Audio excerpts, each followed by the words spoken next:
If you are interested in starting your own podcast, we use Buzzsprout because it is simple and easy to use. Buzzsprout can get your show listed on every major platform while giving you the resources for a great podcast website, audio players that can drop into other websites, detailed analytics to see how people are listening to your podcast, and tools to promote your episodes. Podcasting isn't hard when you have the right partners, and that is why over 100,000 podcasters are already subscribed to Buzzsprout to get their message out to the world. Following the link in our episode descriptions lets Buzzsprout know that we sent you. So in return, you will receive a $20 Amazon gift card from Buzzsprout while signing up for a paid plan. Most importantly, every subscription through our link is always appreciated and helps support our show so we can continue delivering the quality content that you guys listen to. That being said, back to the show.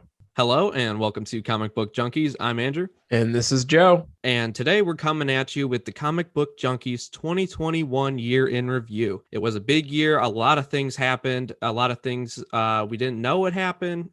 To kind of wrap up some of our favorite episodes, favorite pull books, a lot of stuff that we're going to unpack from the year 2021 today. But before we dig in, just a little bit of housekeeping. So this episode coming to you was supposed to be our Spider-Man movie review. Due to various reasons, like the League of Shadows, COVID snuck up on me and surrounded me, and it took me out, just like it would anybody not named Batman. So that's one reason that we're pushing that back. Since Joe was able to see the film, I was not. I was supposed to go today, the day we're recording, to go see it. We're going to postpone that. So, this episode will come out in your feed, obviously, as you're hearing it right now. And then, next episode release cycle should be Spider-Man unless all hell breaks loose. So yeah, now that that's tucked away and you guys know what the deal is, 2021, Joe, it was a good year for Comic Book Junkies. We've seen unprecedented growth thanks to all of you guys. We've had a lot of fun recording these episodes. There's been a lot of good stories we've read for you, a lot of personal stuff we've read in our poll box. I don't know if you guys have them or if you're just kind of graphic novel readers. We're going to go over a few of our favorite poll books, favorite shows and movies. I mean, you've heard us talk a lot about the movies this year. We'll go over some of our favorites. We may even go over,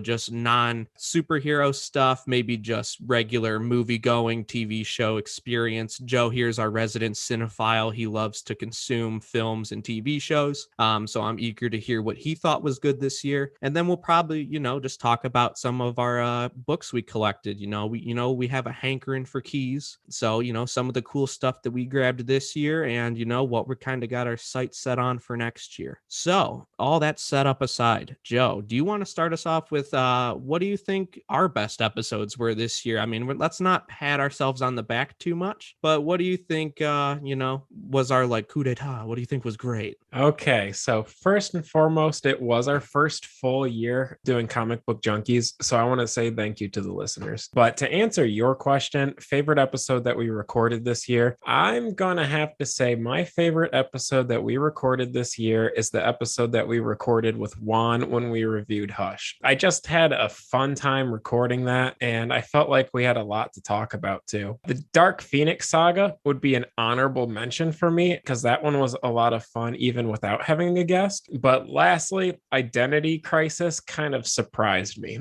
Although I still enjoyed books like Swamp Thing more, maybe even Sandman, I didn't expect to enjoy that one as much as I did, Identity Crisis. And so I'm glad that we review these books because there's always like a hidden gem every year. Last year, it would have been when we reviewed The Death of Superman. This year, it was probably Identity Crisis. So that would be my sleeper pick. Although my favorite recorded episodes were book reviews. Doing the fantasy drafts were a lot of fun for me. And then I also enjoyed when we talked about Marvel versus DC. So those were some of my favorite topics. How about yourself, Berger? Honestly, I don't even know what more I can add. We're right in lockstep with everything there. Honestly, in my, in my mind, I put X-Men episode number 1 for me. I thought that was a very fun episode to record. And then number 2, I had The Return of Juan. So oddly enough, it's been a long year. I didn't realize that both of our Juan episodes episodes were this year, and they were only honestly just like a half year apart. So that was kind of weird to look at. But I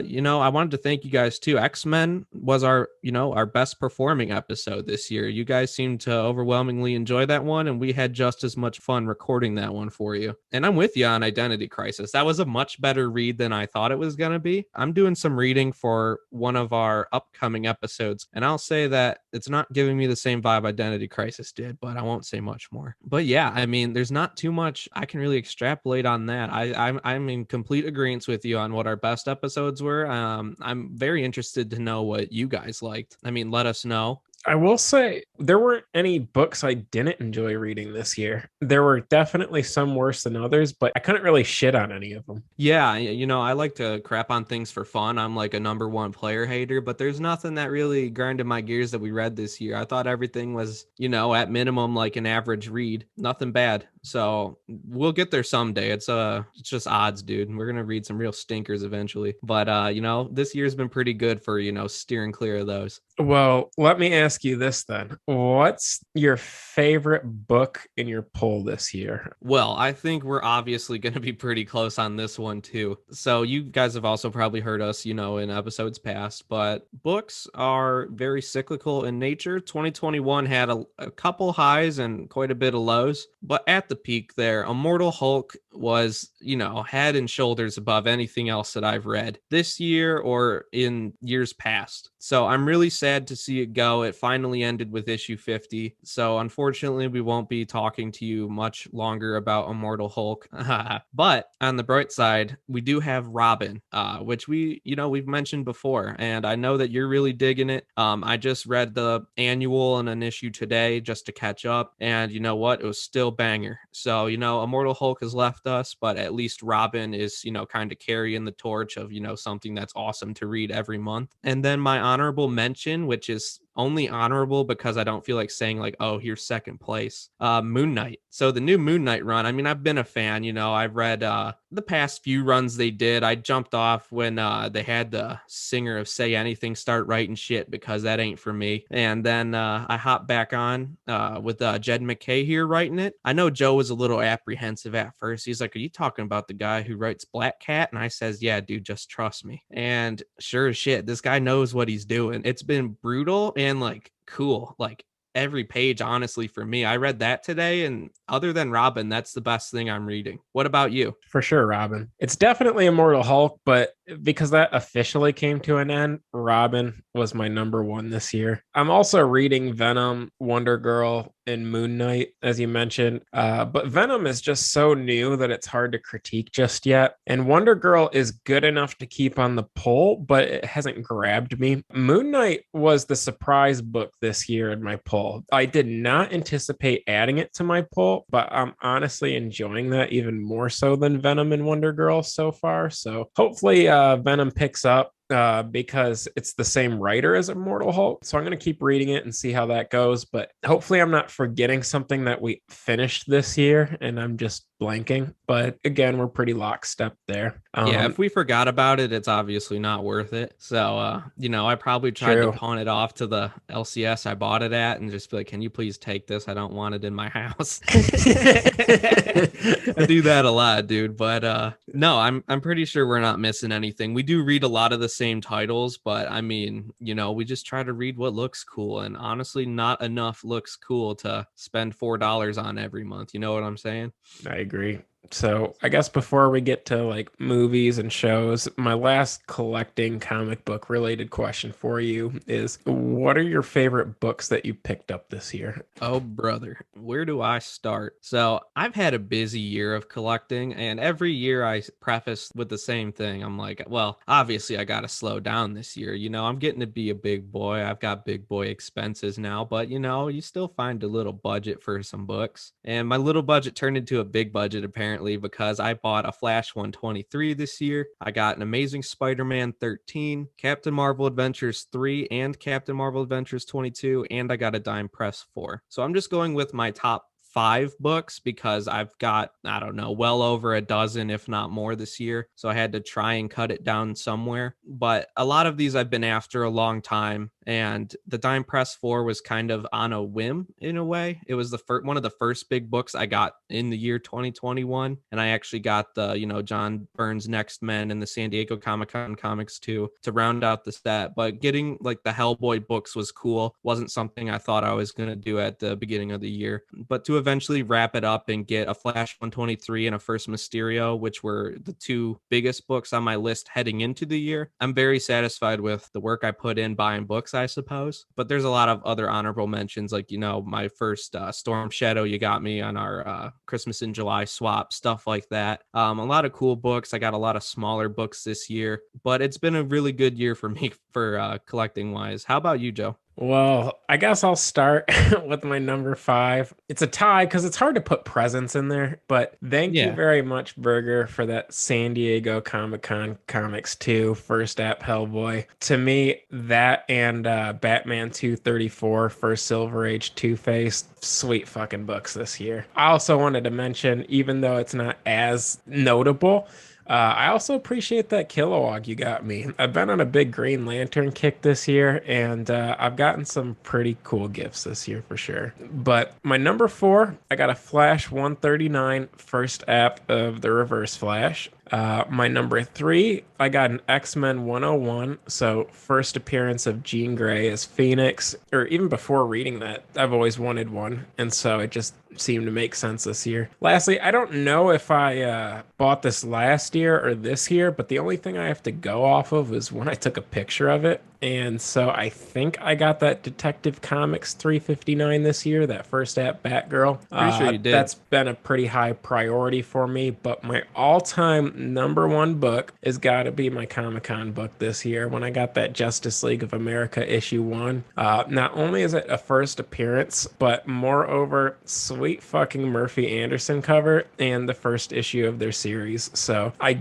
didn't anticipate getting that. There's always one book that catches you off guard, and that was that book this year. So honorable mentions, some more inexpensive purchases, but some books that you guys could probably get now before they get too expensive. I recently got a first Silver Age appearance of Red Skull. Burger got one, and I got really jealous.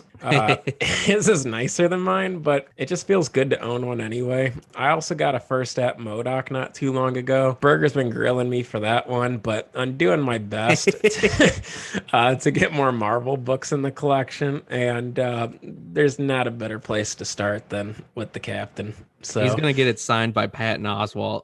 Maybe he can wipe his ass with it after. Stick it back in the Mylar. But there's a few minor books I got too that were kind of fun. Like I got that Miss Marvel 18 first full appearance of Mystique. I got that Swamp Thing issue 1, that Lobo when we went to that small con together. I got a Mongol off eBay, Kyle Rayner, first Silver Age Spectre. So there's some pretty affordable grabs still. Honestly, I'm kind of running out of affordable key issues, but it was a fun year to collect for sure. So I guess that would be my collecting list. And I guess what books do you look forward to getting next year? Same ones I was looking for this year. At the top of the list, I'm looking for Marvel Spotlight issue 5, the first appearance of Ghost Rider. That one's going to be tough because apparently 2.0s are selling for $1,000 and I don't have $1,000 budget for a 2.0 book. Amazing Spider-Man issue 9. Those have shot through the roof. I mean, obviously it's Spider-Man. It's a good investment, but when you have everybody outside of, well, I sold my Venom, but in the Silver Age, outside of the Green Goblin and Electro, I'm going to go for the one that's somewhat easier to get. So I want Amazing Spider-Man 9. Third, I want a Tomb of Dracula 10 because Blade rules. And if I was able to get a Marvel Spotlight 5 and a Tomb of Dracula 10, that'd be a pretty sick set, kind of like that horror, supernatural, Bronze Age vibe. And lastly, they're pretty rare on eBay, and I kind of missed my shot on it. But a WoW Comics issue 18, the first appearance of Uncle Marvel. I'd really like one of those because they're not too overpriced, but they are rare. So it's just a matter of a waiting game of finding one again. I don't know. Some Giacomo has one that's missing 8 pages, and I get so pumped when I see it come through my feed on eBay. And then I look at it, I'm like, God damn it, it's that same one missing 8 pages. Who the hell wants that? So I get so irrationally angry every time. But I'll keep waiting, dude. That's it for me. I mean, I'll probably end up buying none of those, and I'll get something else like just as large that is completely unrelated, because that's apparently what I do. But what are you looking for? The universe has a funny way of putting comic books into your life. You're telling me. I'm just like, oh yeah, well, obviously I want this, this, and this. And then I get something out of left field, and I'm like, well, now I'm going to get different things than I want. And then I get nothing that I want because I just want everything, honestly. I mean, that's the blessing and the curse of being a comic nerd. No, I hear you. I guess to start my list, I've always wanted a Strange Adventures 180. They've always been pretty reasonably priced, so I've put it on the shelf, but probably for far too long, because I see them starting to creep up in price, and there's not even any kind of hype or speculation behind it. So it's about time I get one. It was kind of like Jonah Hex for me. Like, I put it off for a while, but one of these days I'm bound to get one. So Strange Adventures 180, first app, Animal Man. It's because everybody wants Strange. Everybody wants Strange. Who doesn't like Strange, dude? Everyone's trying to, get their hands on some Strange. And now, I love Strange. There's not enough supply of Strange, but there's enough demand for Strange. So, you better get your Strange while you still can. Well said, Burger. Moving on, number 2. Yeah, number 2. And these next 3 books are kind of all going to be pretty similar. I want an Incredible Hulk 102. So that's kind of when they start the series over. He had a 6-issue miniseries, but that was like the first titled ongoing. Also, Submariner 1, I want that first issue because the Silver Age first appearance of Submariner is just too ridiculous now. I can't afford it anymore. Captain America 100, another premiere issue. So that one would probably be my highest priority out of the 3, just because I think Submariner 1's a little inflated right now, and I feel like I can wait a little longer on the Incredible Hulk. But Captain America 100 is pretty high on my priority. But probably my number 1 book next year would be Green Lantern 59, the first appearance of Guy Gardner. That would pretty much round out my Green Lantern collection. There's 1 or 2 more books that I need, but that would be a good place to stop for a little while and then pick up some of these Marvel books. I could definitely see myself going off the beaten path and picking up something Spider-Man related, or just go ham as fuck one day and get a Moon Knight. But if I had any other ideas, maybe like a Batman Beyond 1, or I still really want Shazam 28, second appearance of Black Adam, first appearance since the Golden Age. Just with the movie hype, I've kind of been staying away from it, but it hasn't done too much to the price yet, so I could see that in the near future. So those are all good goals to me. And shoot, when I started collecting, I had a handful of those books that you're talking about. I had a Submariner 1 and a Cap 100. Got them each for like $50 a pop back in the day. And God, I wish I didn't sell them. Ain't that the story with like everything though? But it's just crazy how much everything's appreciated. But I will say the silver lining is I've been watching a few different accounts that have kind of been tracking the market, and I've been seeing, at least in high grade, a lot of these blue chip and like Marvel books that you and I've been looking at are starting to come down from their peaks. I've seen even giant size X-Men come down from their peak. I mean, the low grades are still, the floor is so high on these books, so it's kind of tough to get in on anyways, but I feel like the bang for your buck is slowly starting to come back. But who knows if that's just like a holiday season type deal or what the hell's going on there. Hopefully God tosses a softball and, kind of corrects collectibles prices so we can buy some more shit. I don't even care about selling shit, bro. I just want to buy more shit. So right. Please. I'm like, well, it's obviously, I'm losing money if I don't purchase this right now. Saved $50, spent $500. But you see, long term, I saved $100. Right. $1 saved is $1 earned, my friend. That's junkie talk for you. For sure. I'm fucking fiending. Word. All right. Well, I guess last topic I have prepared today, favorite shows or movies to come out this year. So the only thing I'm going to exclude from this list is Spider-Man No Way Home, just because we have yet to review it and we will review it. You can say that, dude. But if it's your favorite, it's your favorite. It was my favorite. Well, it's your favorite, dude. The truth comes out. Don't spoil it for me or for anybody else, because I still need to see this masterpiece of a film, apparently. I liked it. But Good. That being excluded, I may go with Black Widow. Suicide Squad was just okay for me. It was worth watching, but it wasn't worth rewatching. John Cena. It did make me pumped for Peacemaker, though. So that is something I'm looking forward to in 2022. He has a muscle car and an eagle. Yeah, can't go wrong. No. I may be missing some stuff, but nothing really blew me away this year in regards to shows or movies. I guess Invincible was fun to watch. That might have been my favorite comic book related TV show thing that I watched. I know that you enjoyed Doom Patrol, though. That seemed kind of funny. Yeah, Doom Patrol is good. Jazz and I got through the first 2 seasons, and it was good. I think, well, season 3 has come out, but, we've just been kind of busy and or just had interest on other things. So we haven't really been able to catch up on season 3, but we enjoyed it a lot through seasons 1 and 2. But, before I start getting into some of the stuff I saw, how about non-superhero stuff? It doesn't even have to be nerd stuff, just any media you enjoy. As a man of culture, what did you watch that you truly enjoyed this year? I gotta be honest with you, Berger. There was nothing that came out in 2021 that both movie and show wise that blew me away. I was trying to look for some stuff before we started recording and even while we've been recording, and nothing, dude. I mean, I've watched things that have come out years ago that I've enjoyed. Like recently, I watched this movie with Al Pacino called Insomnia. It's a Christopher Nolan film. That was really good. I watched Rain Man that came out a long time ago with Tom Cruise. I'm a big Tom Cruise guy, by the way. Here to hear first. He's by for Tom Cruise. Yeah. Heard it here first. Not Dustin Hoffman, fucking 10 minutes of Wapner. And Dustin Hoffman was fun to watch in that too.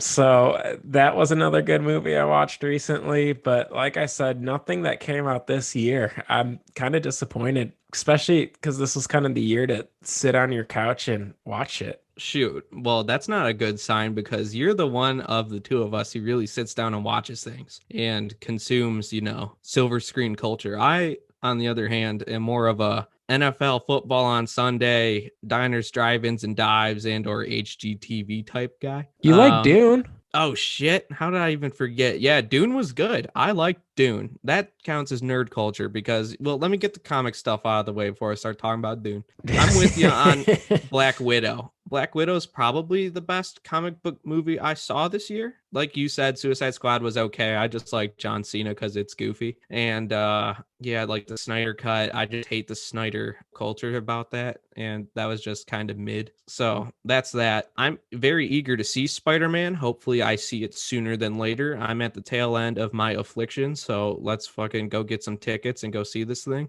But as for TV, I didn't watch any. I think I watched, I went back, like you said, older stuff. I started watching season 1 of Young Justice just to see what all the hype was about. That was decent. I mean, for children, it's not for really me in terms of quality storytelling. I mean, that might upset a lot of people, but I mean, it was a decent watch. Oh shit. I watched Super Friends from what is that, the 60s or 70s? Super Friends is lit. If you haven't watched Super Friends, it is so funny. They all roast the normal people. Was it the Marvin and what's his dog's name? Muttley? I don't remember. No, Muttley's from what's that? I don't know, who cares, dude? Either way, Superman and Batman, or specifically Batman and Robin, would just roast people and call each other chap and stuff, and it was hilarious. And as they, so I mean, it's stupid. It's of a different time. It kind of gives you a Scooby-Doo meets the Justice League vibe. But that was just funny. But as far as stuff that I actually have been watching, this is going to come as a surprise to most because I'm certainly no anime fan or manga for that matter. But I've been watching the hell out of JoJo's Bizarre Adventure. So part 6 just came out. I mean, if you're on social media, I've gotten a lot of ads for it even before I started watching this, or it's on Netflix. Part 6, obviously don't start there. And when you look at it, it is weird, but I mean, it is called Bizarre Adventure and it's real flamboyant looking. I mean, I'm not co-signing how weird it looks, but if you start from season 1, which I just did, I just finished it today, it was lit. So the first 9 episodes are part 1, where you follow Jonathan Joestar, and then episodes 10 through 26 follow Joseph Joestar. I mean, if you're not an anime fan already, you got to keep in mind that this shit's going to be real goofy and over the top, and they do weird poses, and the outfits they wear are real weird, but it's funny as hell. And it's actually kind of badass, I mean, in anime terms. But yeah, I'm actually starting part 3, which is season 2. I started the first episode today, and I'm actually pretty pumped about that. That's where people say the best part of the show is. So yeah, I mean, I'm probably going to continue that. Don't give me more anime recommendations because I'm not going to hear it. But don't let Joe fool you either. He's a secret anime guy. Was it last year or this year that I watched a little bit of Hunter x Hunter? Everything's kind of becoming a blur to me these days, that was as far last as year. time goes. But That was last year. That was good. I liked that. It started to kind of fall off the more you watch it, but I like That's what I hear. I like the guy who made it. He did Yu Yu Hakusho, and I grew up really enjoying that show as far as anime goes. And doing a little research too, they weren't good movies, but if you're bored, The Little Things was okay. That had Jared Leto, who's about to play Morbius, and then it also had Denzel Washington. He's one of my favorite actors. So I was hoping it would have been better than it was, but if you're bored, it wasn't a bad movie. And then again, not a good movie, but I am a M. Night Shyamalan fan, and I went to go see Old in theater. The idea of it was really cool. The execution wasn't there, but just as far as concepts go, I thought that was kind of entertaining. I didn't see any of those, to be honest. I don't really see much, you know me. But that reminds me, I need to circle back to Dune. So I only really saw Dune. I've heard of it. I know the cultural impact. It's a cult classic, yada yada. But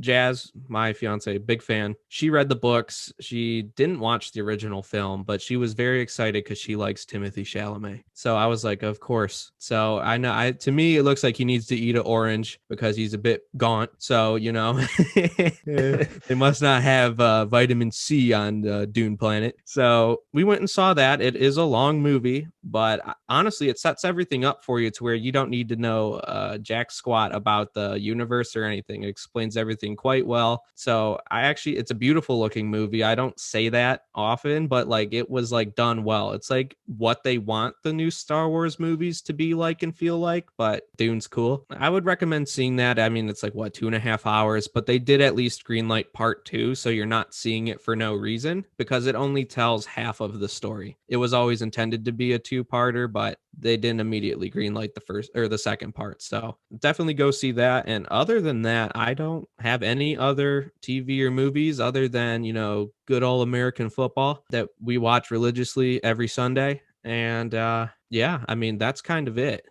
For as much as we watch, neither of us are doing very well in the playoffs. No, I'm toast. Yeah. As you could tell by our first fantasy draft, I didn't get the right idea. So that's kind of what happened to my team in real life, apparently. And my team's lacking vitamin C. So yeah, his is on the scurvy list right now.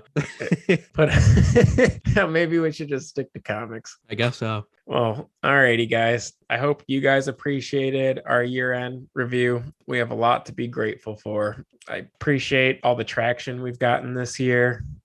All feedback is appreciated. Again, we're still going to review Spider-Man. So unless hell breaks loose, we're going to be reviewing that next. Yeah, and just to echo what Joe said, just because I haven't said it myself, we really do appreciate you. It's been a bigger year for us, relatively speaking. It's only our first full year, but we really have seen things pick up and, interacting with all of you on social media and all that and getting the feedback we do get. We're doing this for us, but we're also doing it for you. So, we really do appreciate it. Get ready for Spider-Man. Be a little late, but that means we can do spoilers. We do them anyways, but be warned. If you guys like the t-shirts that we made too for Comic Book Junkies when we went to con, let us know, if we should start making merchandise. Absolutely. And you know where you can let us know? You can go to our Instagram at CBJ Pod, our Facebook at CBJ Podcast, or just type in Comic Book Junkies. You'll see our 2 beautiful smiling faces. Those are our main 2. You can also email us at cbjpod@gmail. Feel free to hit us up there. There's also a little link for that on our Facebook and our Instagram in case you